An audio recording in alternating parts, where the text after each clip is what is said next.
Salut, c'est Dr Volox, bienvenue sur la chaîne de lutherie rock'n'roll par un amateur, pour vous les amateurs. Si c'est ton premier épisode sur ma chaîne, je te conseille de commencer ailleurs. Par exemple, il y a une vidéo où je vous fais gagner une guitare. Il suffit d'être abonné, de laisser un like et surtout de laisser un commentaire.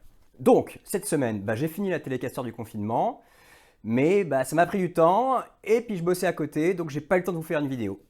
Enfin, tout est filmé, vous verrez ça la semaine prochaine. Bon, certes, je suis un dealer de lutherie rock'n'roll, mais je ne vais quand même pas vous laisser en plan pendant une semaine sans rien. La crise de manque serait trop dure, je le sais.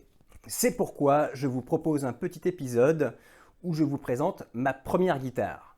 Alors, avant de vous la présenter, je vous fais une petite introduction et je vous explique un petit peu comment je suis arrivé à faire des guitares électriques. Tout a commencé il y a bien longtemps quand j'étais un adolescent boutonneux et que j'étais fasciné par les guitares électriques. Et que je voulais être une rockstar aussi, enfin une star du métal même. Donc mes parents m'ont acheté d'occasion une Ibanez Blazer Series que j'ai pas mal massacrée. Jolie déco d'époque. Bon, j'avais rajouté un double micro d'Imarzio. Voilà, ça c'est pour l'adolescence. Vers 30 piges, je me suis payé la guitare dont j'avais toujours rêvé, la Gibson Flying V. Voilà, il y avait un poster de Lars Ulrich au-dessus de mon lit avec sa Flying V blanche. Bon, là, elle n'est pas blanche. Et puis à 40 ans, il y avait encore plein de guitares que j'aurais voulu avoir. J'allais pas me payer une guitare à 1000 balles tous les mois, sachant le peu que je joue et le piètre guitariste que je suis. Ça fait un petit peu cher la déco.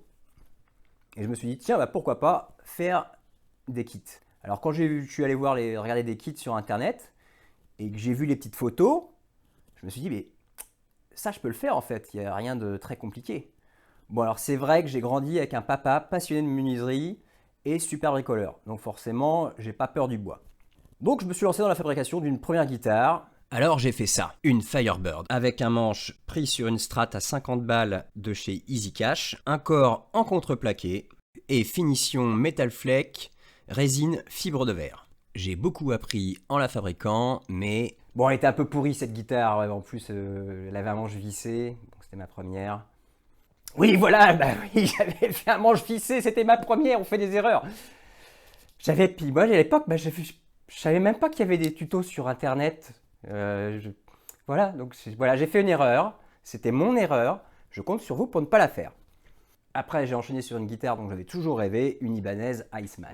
La voilà. Alors, je tiens à vous dire que je l'ai faite seulement avec les outils que je vous ai présentés dans la vidéo sur l'outillage de base, même un peu moins. Enfin, j'avais juste en plus la ponceuse à cylindre oscillant, mais j'aurais très bien pu m'en passer, puisque pour faire le corps et la tête, j'ai utilisé la bonne technique du patron fraise à recopier défonceuse. Le corps et le manche sont en frêne, la touche est en palissandre. La teinture, c'est du Crimson, et j'ai fait un vernis résine polyester que j'ai pas mal merdé.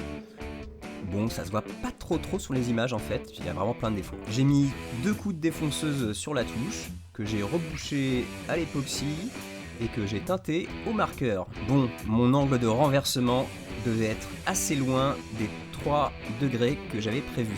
C'est pour ça que j'ai fait une défonce pour mon tunomatique. Bon, cette défonce n'est pas très esthétique, c'est pas du tout comme ça que je ferai aujourd'hui, mais je débutais et j'avais encore regardé très peu de tutos sur internet. Scie et Graftech, mécanique Clusson, pour le reste c'est que du pas cher. Voilà, je vous fais pas de démo parce que de toute façon vous l'entendez dans toutes les musiques que je vous mets. En effet, c'est devenu mon daily driver. Alors c'est ma première guitare et c'est la seule que j'ai gardée pour moi. J'en ai fait 11 après et c'était que des commandes pour des copains que j'ai fait à tout petit prix. C'est plus une participation aux frais d'outillage. Je suis qu'un amateur pour l'instant. Alors reprendre des grands modèles connus, ça me fait de moins en moins rêver en fait. Enfin quand je reprends des modèles quand même, je fais des trucs qui sont pas que vous trouverez pas en série forcément. J'ai vraiment envie de développer mes propres designs. Mais je continuerai à faire des modèles classiques, le client est roi. Ce week-end, je vais débiter du bois avec mon papa, avec sa grosse dégauchisseuse raboteuse, pour les 3 guitares que je vais faire cet été. Alors il y aura une basse d'inspiration Thunderbird, une guitare pour vous, mais je sais pas trop encore quoi. Enfin je sais un peu déjà quand je vais la faire, mais je sais pas encore tout à fait quelle forme elle aura. Et une super strat avec un manche vissé.